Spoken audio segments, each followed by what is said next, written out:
గుంటూరు జిల్లా Tenali railway station సెంటర్లో విజయవాడ తూర్పు నియోజకవర్గం మాజీ శాసనసభ్యులు బడుగు బలహీన వర్గాల మహానాయకుడు శ్రీ వంగవీటి మోహనరంగ 37వ వర్ధంతి వేడుకలు సాయి గోపి మరియు అక్బర్ ఆధ్వర్యంలో వంగవీటి మోహనరంగ విగ్రహానికి పూలమాల వేసి ఘనంగా నివాళులర్పించారు.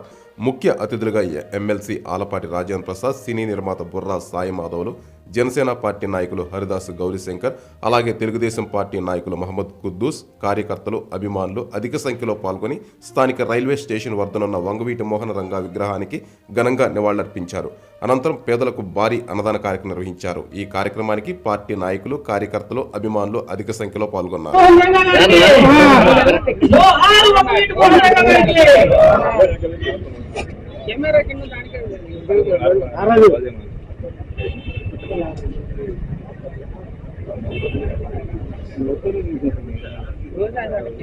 చూసుకోవాలి కదా, ఫోన్ కింద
ఒక శక్తి భక్తి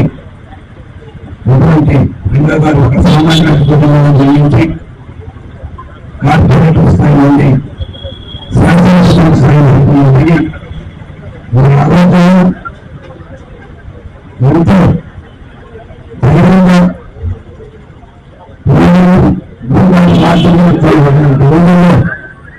మన తొమ్మిది ఓటులకు రావడానికి కూడా ప్రయత్నిస్తుందా వాళ్ళకి ఎదురుపడి బడుగు బలహీన వర్గాల ఆశాజ్యోతిగా అదేవిధంగా శాసనసభ్యులుగా ఉండి మరి ప్రభుత్వం దగ్గర నుండి కూడా వచ్చినటువంటి సంక్షేమంగా కానివ్వండి, కానివ్వండి, అత్యంత స్థానంలో ఉన్నటువంటి ప్రభుత్వానికి అంతేకాకుండా మరి ఆయన నిరంతరం కృషి చేసి ఎంతో మంది పేద హృదయాల్లో శాశ్వతంగా నేర్చుకోయారు.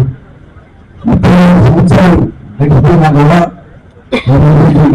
కూడా ఉండగానే విగ్రహాలు వేరువేరుగా జిల్లాల్లో, రాష్ట్రాల్లో, ఇతర దేశాల్లో కూడా మరి ఆయన అత్యంత ప్రయత్నం చేసుకోవడానికి ఆయన యొక్క నిలువెత్తు శ్రమ, ఆయన యొక్క నిత్య కృషిలో ఉండడానికి నిదర్శనం. ఇటువంటి సంఘాన్ని ఇక్కడ తోడుకోవడం చాలా అలాగే అన్నదానం కూడా ఏర్పాటు చేశారు. వాళ్ళు ఆ యొక్క కార్యక్రమానికి చేసి ఈ యొక్క కార్యక్రమం విజయవంతం చేసినందుకు, అదేవిధంగా మనోడిలో భాగస్వామ్యం చేసినందుకు నమస్కారం. ఈ రోజున రంగాగారి 37వ వర్ధంతిని అక్బర్ షాయి గోపి బృతులు అందరూ కూడా కలిసి చాలా ఘనంగా స్టేజ్ సెంటర్లు ఏర్పాటు చేశారు. దానికి తోడు అనుదాన కార్యక్రమం కూడా పెట్టడం చాలా ఆనందదాయకం. రంగా గారు మరి ఆనాడు పేద ప్రజల కోసం నిరాకృషి చేస్తూ అసలు ప్రస్తుతం జరిగింది. కానీ ప్రజల హృదయాల్లో మాత్రం అలాగే నిలబడి ఉన్నారు శివస్థాయిలో. ఈ యొక్క ఆశయాలకి అన్నింటికీ అనుగుణంగా ప్రతి కాపు కులస్తున్న వాళ్ళందరూ కూడా కాపు నాయకులు కాకుండా ఆయన అందరూ నాయకుడు, అందరికీ కావాల్సినటువంటి వాడు. అలాంటి నాయకుడిని మనందరం కూడా స్మరించుకుంటూ వారికి ఇలాగే కార్యక్రమాలు చేసుకుంటూ ముందుకు రావాలని కోరుకుంటూ సెలవు తీసుకుంటాం. స్వర్గీయ మంగళగిరి మోహన్ సందర్భంగా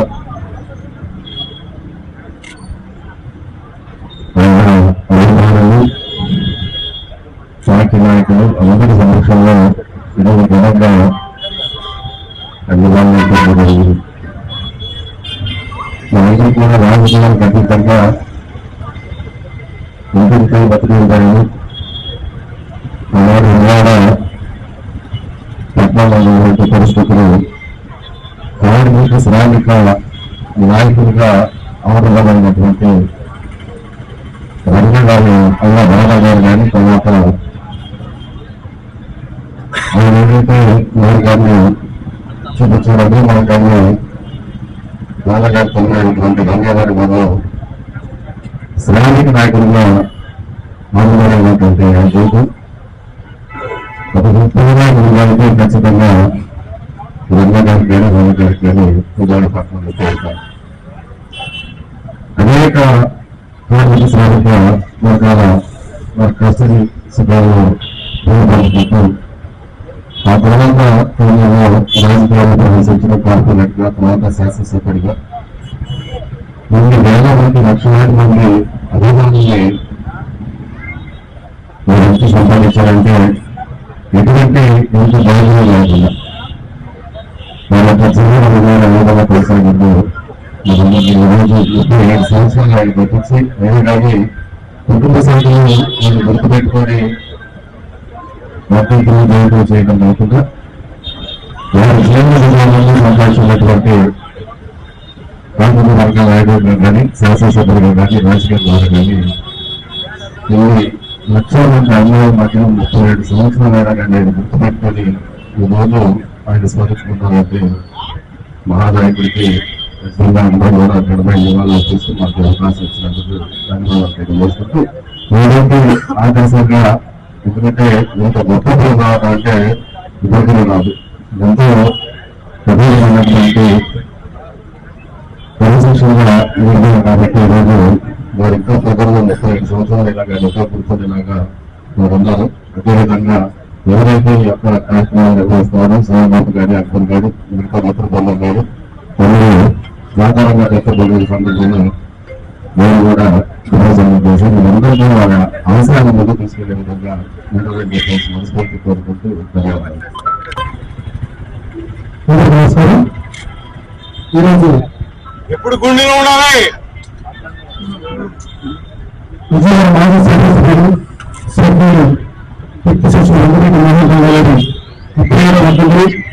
స్థానిక రైల్వే స్టేషన్ సెంటర్లో అడ్వైస్ సాగుతున్నట్టు ఏర్పాటు చేశారు.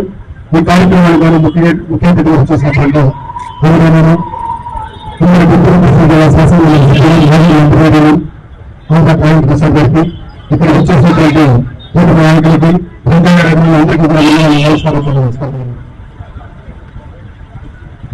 మరి రంగారెడ్డి జీవితంలో పోరాటం విజయాన్ని ప్రశ్నించి ఆయన పోరాటం చేస్తూనే ఉన్నాడు.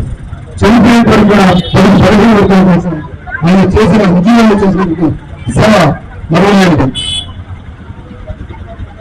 ఆయన 1989 డిసెంబర్ 26 పేపర్లు, బీబీసీ న్యూస్ పేపర్లు, బీబీసీ న్యూస్ లో తెలుగులో ప్రచురించబడిన అడుగుతున్నాం.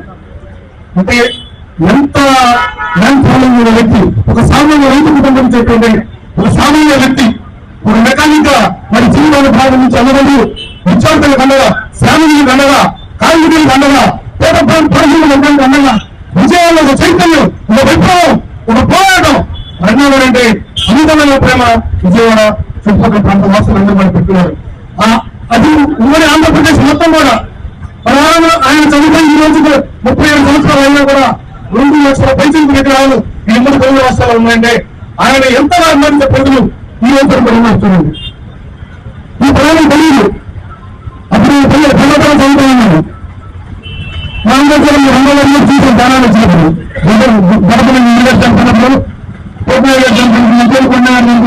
ఇప్పుడు బలంగా రంగాల రాష్ట్రాన్ని ప్రజలకి అట్టడి పథకానికి తీసుకెళ్ళడానికి చేరడానికి పవన్ కళ్యాణ్ ఆయన మనం కాపాడుకోవాలా, రంగాన్ని ఎటు కాపాడగలిపోయాము.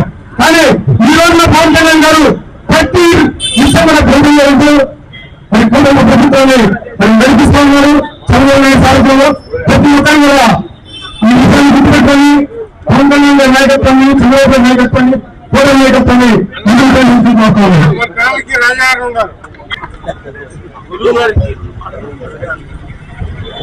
నమస్కారం. ఈరోజు స్టేషన్ రోడ్లో రంగారెడ్డి రంగారావు అటువంటి రంగాన్ని నిర్మాణం కోసం కూటమి నాయకులు, పార్టీ నాయకులు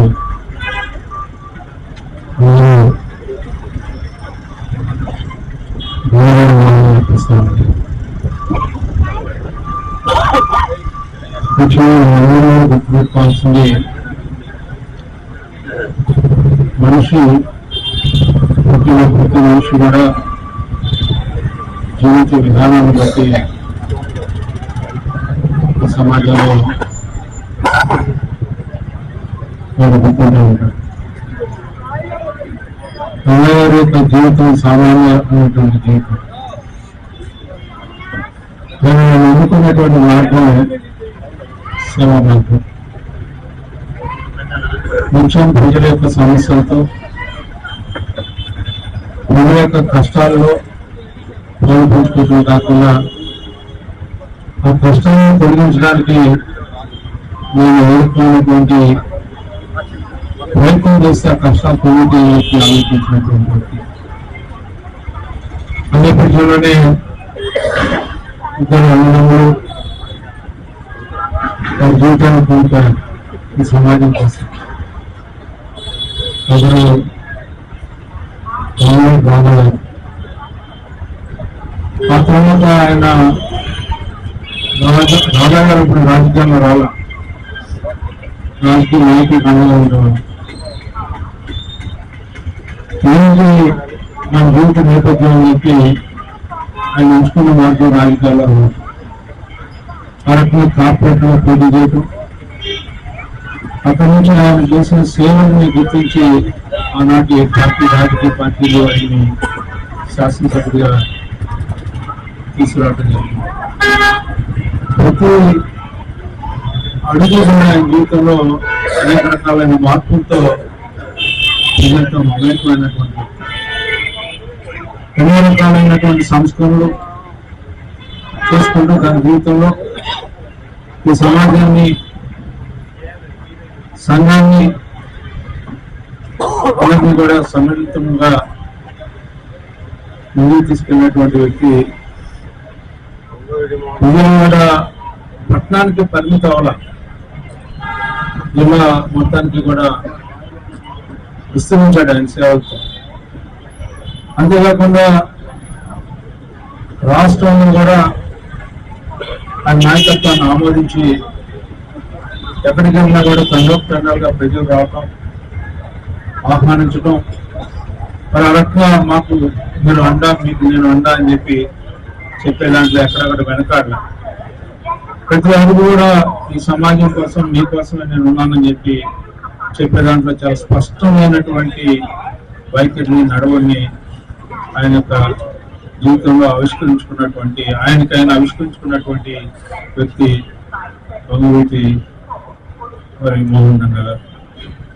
అలా ఆయన జీవితం కొనసాగే సందర్భంలో ఆయన కాలం మరణం చెందటం, చెందిన తర్వాత ఆయన యొక్క జీవిత విశేషాలు కానీ ఆయన నడిచినటువంటి విధానం కానీ ఎక్కడ ఈ రాష్ట్రంలో ప్రతి ఒక్క చోట కూడా ఆయన ప్రజల హృదయాల్లో మరణించిన తర్వాత ఆయన స్థాయి ప్రతి ఒక్కరి యొక్క హృదయంలో అకాల మరణం ఎందుకు చెందాడు అనే భావన కలిగినప్పుడల్లా ఆ యొక్క తలంపే 37 సంవత్సరాలు కూడా ఈనాటికి కూడా ఉంటున్నటువంటి కారణం అనేది మనం తెలుసుకోవాలి.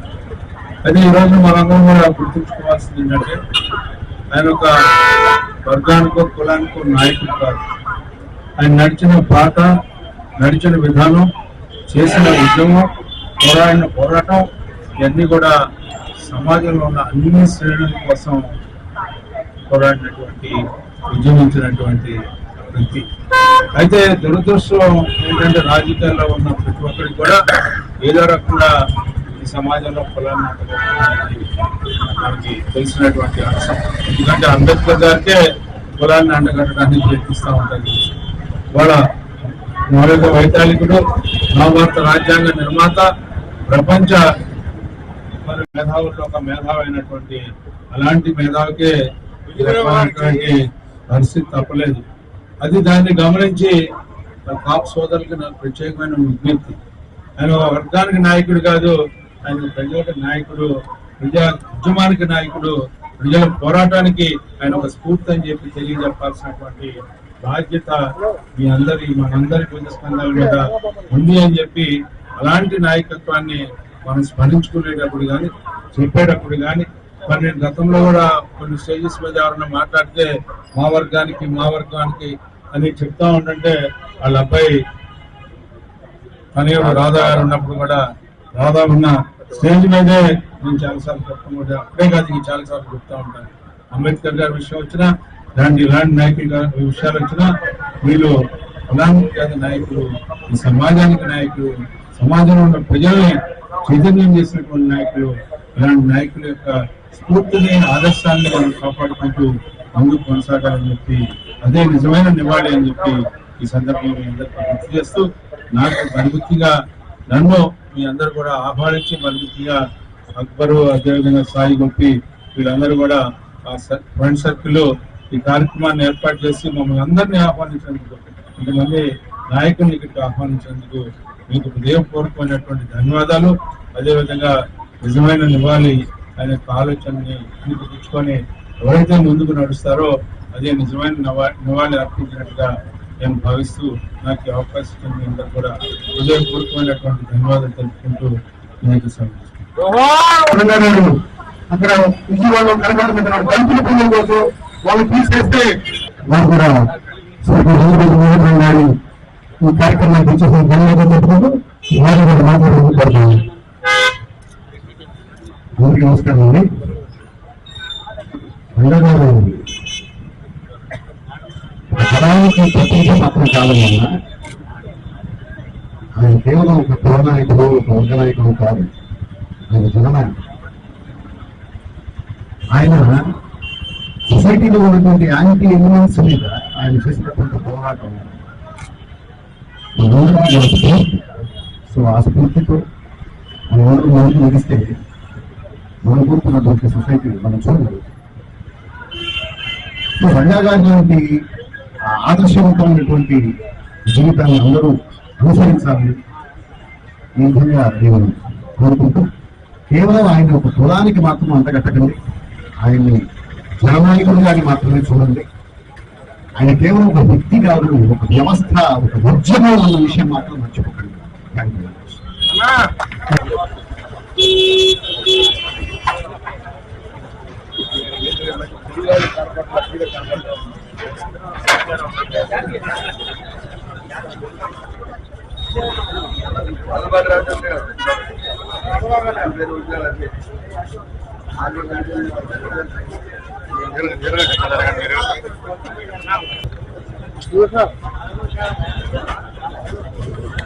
సాయి నువ్వు ఇటు పక్కగా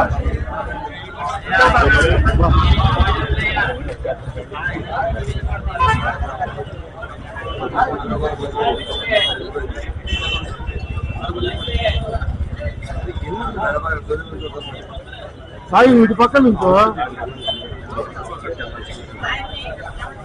అది ఇప్పుడు పెట్టి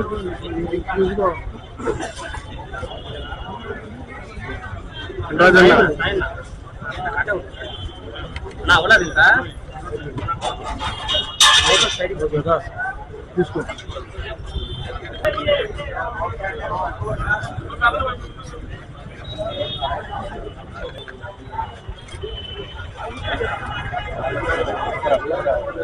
మొత్తం